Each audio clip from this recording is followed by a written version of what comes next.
Donald Trump responded to calls for police reform by enacting the least meaningful executive order possible, signing it surrounded by cops, a ban on chokeholds that is not a ban without any enforcement mechanism, with loopholes to allow for chokeholds. So it's really just a loose incentive. Here he is talking about it. For example, many believe that proper training might have prevented the tragic deaths of Antoine Rose and Botham Jean. As part of this new credentialing process, chokeholds will be banned, except if an officer's life is at risk. And I will say we've dealt with all of the various departments, and everybody said, it's time. We have to do it. Additionally, we're looking at new advanced and powerful, less lethal weapons to help prevent deadly interactions. New devices are being developed all the time, and we're looking at the best of them. Just mispronouncing victims' names. He does not care at all. And that exception that he listed there seems like a pretty big deal. All he's signing is just an incentive for police departments to stop using chokeholds or stop getting caught using chokeholds for federal funds. And all these media outlets are reporting it as a ban. It's an order, it's an incentive, not a ban. And Trump wants to stop there and not do anything about it. Chokehold bans do not make a difference in and of themselves. There needs to be criminal penalties for cops using chokeholds, or the ban is meaningless. It's just another piece of paper. It's just another wording in the employee handbook. It's nothing. And data proves this. It bears it out.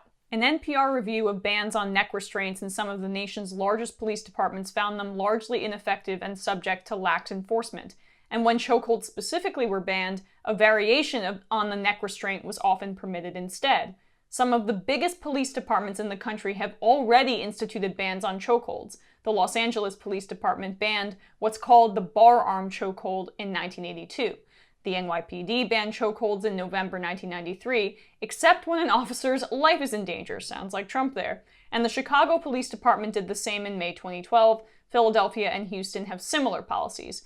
Eric Garner, who died after being put in a chokehold by New York City police officer Daniela Pantaleo, remains one of the most high-profile deaths. But there are many others. James Thompson in Chicago, Alan Simpson in Dallas, Rodney Lynch in Gallup, New Mexico, Dustin Boone in Las Vegas, Roger Owensby Jr. in Cincinnati, Carl Glenn Wheat in Amarillo, Texas, Gerald Arthur in New Orleans, Taurus Harris in Chattanooga, Tennessee. Paul Butler, a former federal prosecutor and author of the book Chokehold: Policing Black Men, said part of the problem is a lack of accountability.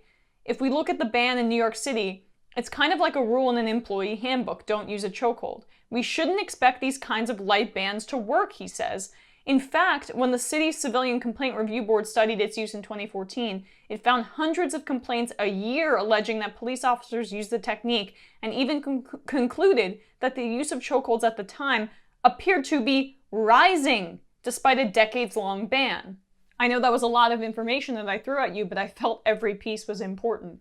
It just goes to show, no matter what city you're in, no matter the ban, no matter the flowery language used in the police department handbook, if you don't have an enforcement mechanism behind a rule, the rule is meaningless. The rule is meaningless. It's wind. It will float away. You need to follow up these nice words, these nice ideas, with criminal penalties. And the Trump administration will never do that. Never, never do that. They're hoping that this will make it all go away. They're hoping that his freeing of Alice Johnson, his seeming openness, because now the Koch brothers are open to it and other right-wingers are trying to be more humane in this area, to criminal justice reform just by freeing nonviolent drug offenders, he's hoping that that will be enough for him to skate over this issue. No, it's not. No, it's not. You're going to have to police the police. Police the police. And this ban is such a joke, and I hope the media treats it as such.